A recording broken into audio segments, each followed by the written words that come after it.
Welcome back to Marsh Life. We're doing a Harry Potter themed birthday party for Lelia, and I'm going to be showing you how to DIY everything Harry Potter for your next party, including floating candles, 2 wands, and much more. So keep watching.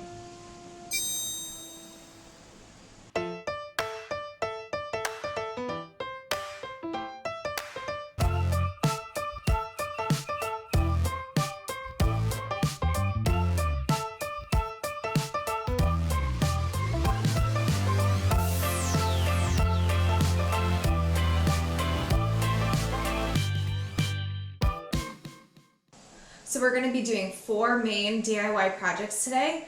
They're going to be the floating candles, wands, the house banners, and Snape's potions.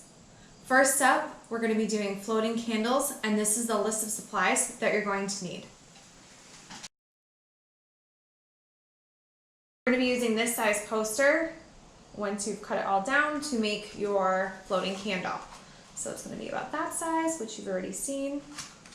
So let's get into this. First up, once you've cut your poster down to size, you're going to be rolling it up. You're going to need 2 tea light. 1, 2. These are the battery operated ones. You can see.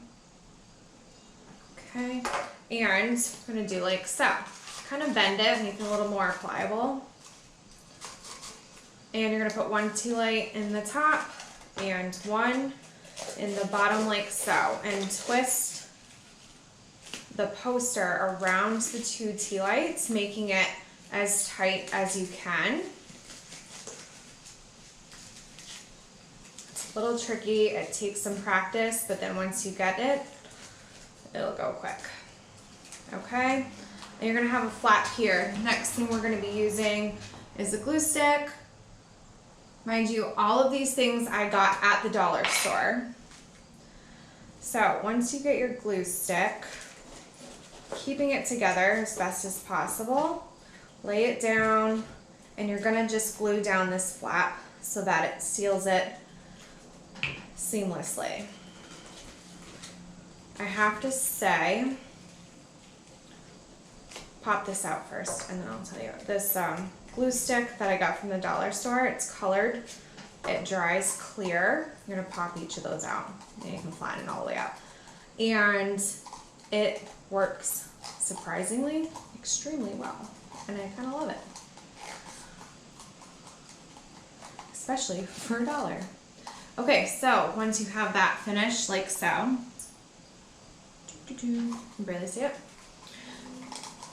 and you're gonna let it dry just for a second. Next, we're going to make sure that the candle still fits snugly in the top. You want it to be snug. You don't want it to be too loose or too tight. You want to be able to get it in and out so that when it comes time to lighting them, you can light it and pop it back in, which will make this nice because then they will be reusable for any other party, Halloween decorations, whatever you want to use it for. There's that. So I leave this in here so it keeps the form of the circle because it is poster board. It does kind of bend out of shape, so you want to keep that in mind while you're working with it. Next thing, make sure you have your hot glue heating up. We're going to make a base. So we have this. It doesn't have a base. It's empty. People are going to be seeing the bottom since they're floating. And it will not look like a candlestick if there's a hole in the bottom. So what I did was glue this all the way around and let it dry for just a few seconds, just till it hardens up a little bit, and you can cut right around it pretty easily. And you can actually cut the glue off and shape it up if you need to, which is nice. So I'll just put a little bit of hot glue on the bottom just to help keep things in place when we're trying to glue it. Stick it on the board. So you're going to want to use. The time-consuming part is letting each of these steps dry in between the next step that you're going to go, do. After this dries, we're going to cut that. The next step is going to be just using the hot glue to drip down the sides of the candle to look like melted wax. Now I start where you have a little bit of a seam. Let me see if I can. And I start all the way at the bottom of that seam. And I start at the bottom because it's easier to kind of like drip it down as you pull up and away. Like so. So you're gonna work all the way around your candle doing that.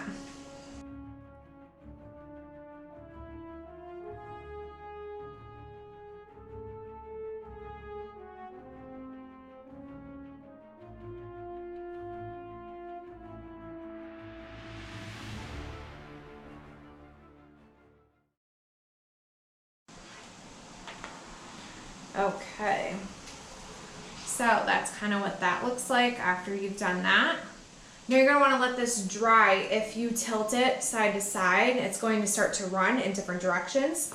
So I let that dry, and then I'm going to drip on the top a little rim so that it looks like the edges of the top of the candles. Okay, so that's what that looks like. Nice edging, you can see the dripping wax. And then let's wiggle this out. What to do? Okay, I'm gonna turn it on. It has a little thing. You can see, and these are also from the dollar store. It comes in a 2-pack for $1, and they flicker on top of it, which is amazing. I love it. So we're just gonna slide it back in. There we go. And it will look like a flickering little candle that is going to float. Next up, we are making wands out of chopstick. I'm gonna start off with one stick. I like to start off either from the bottom if I'm making a swirl all the way around, or at the top and then adding a little bit of detail. So with this one, I'm gonna do just some dots, and then I'm gonna do a big swirl at the top, making kind of like a handle for the wand. Okay, I'm just putting a bunch of dots on either side of the chopstick and letting it dry, as you can see. I'm gonna do that all the way up to about 1 inch or 2 from the end of the chopstick, where you're gonna make a handle, like so. So after you do that, see,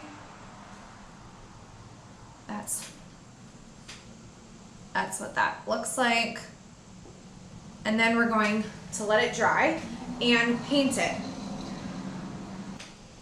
Okay, now that this has dried, we're gonna go ahead and paint it with your sponge and the brown paint, which I have put on the plate here.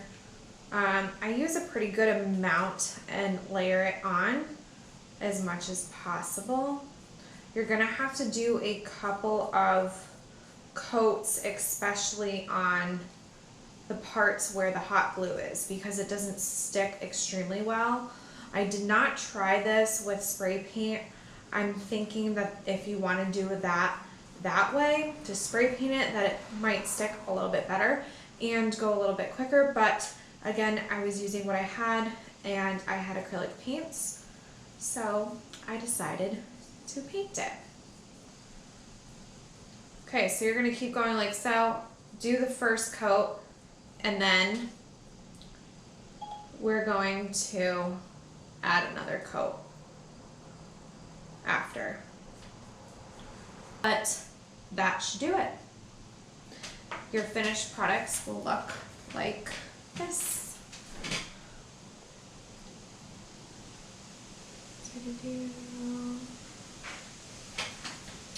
Next up are house banners.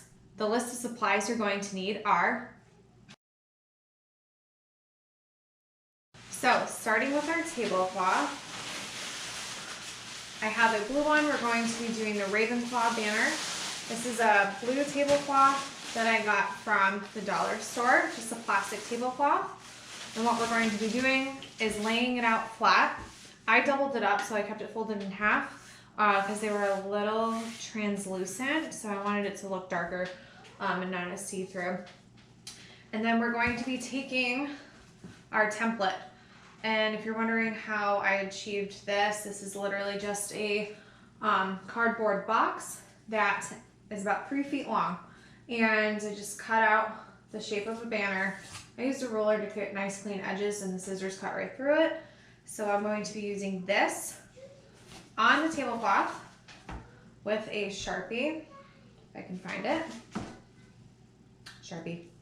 All right, and then we're going to literally just be tracing this out and then cutting, and I will show you what the finished product looks like.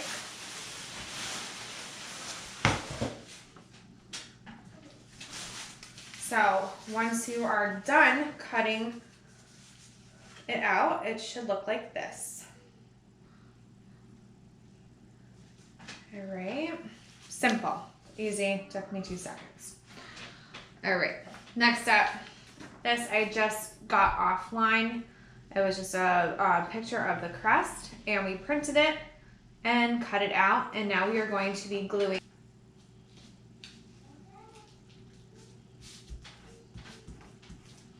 Okay, so dries nice and quick, and this is your Ravenclaw banner. Simple as that.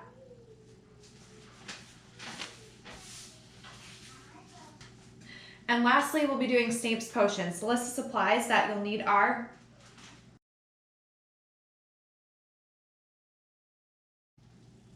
okay, so I have here is more printouts. These are potion labels. I got them off Pinterest, and we're going to be cutting them out and pasting them on our glass jars, which I got again at the dollar store. Just a bunch of random different sizes, colors, anything to make it look fun. So I'm going to be starting off with a tiny little one. I think it's called Felix Felicious.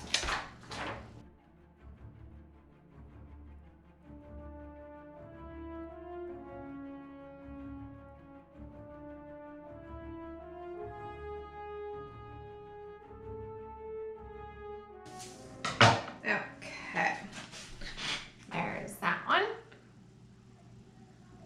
And then I'm going to just be gluing it right on this one in the middle where it says oil with our handy dandy glue stick from the dollar store. Okay.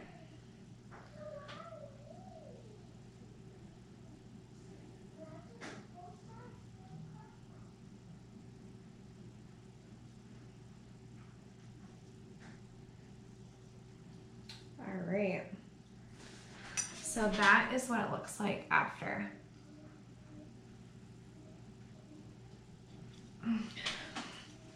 Next, this fun guy. He already has some creepy decor on him.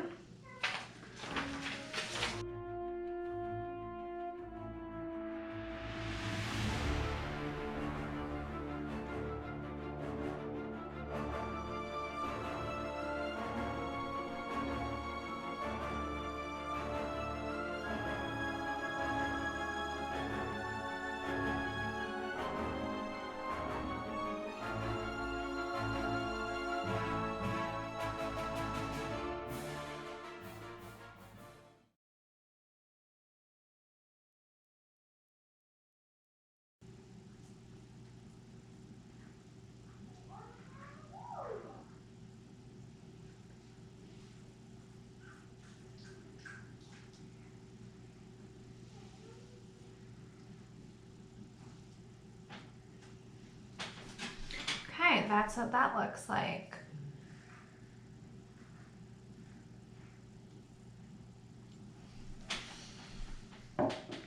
Last but not least, I'm using this fun green one.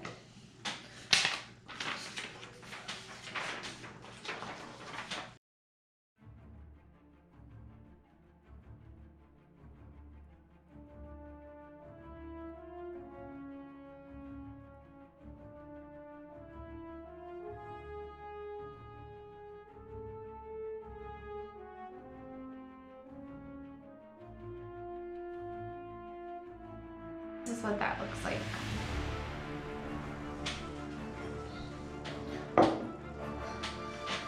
So those are just a few of the potions and labels that we're going to be doing. I'm going to have a lot more, but I just wanted to give you guys a quick little tutorial on what I did to do the Snape's potions and where I got all the supplies from. I hope you enjoyed this video, and make sure you keep watching. Hit the subscribe button below so you can get part 2 of our Harry Potter birthday coming up in the next vlog.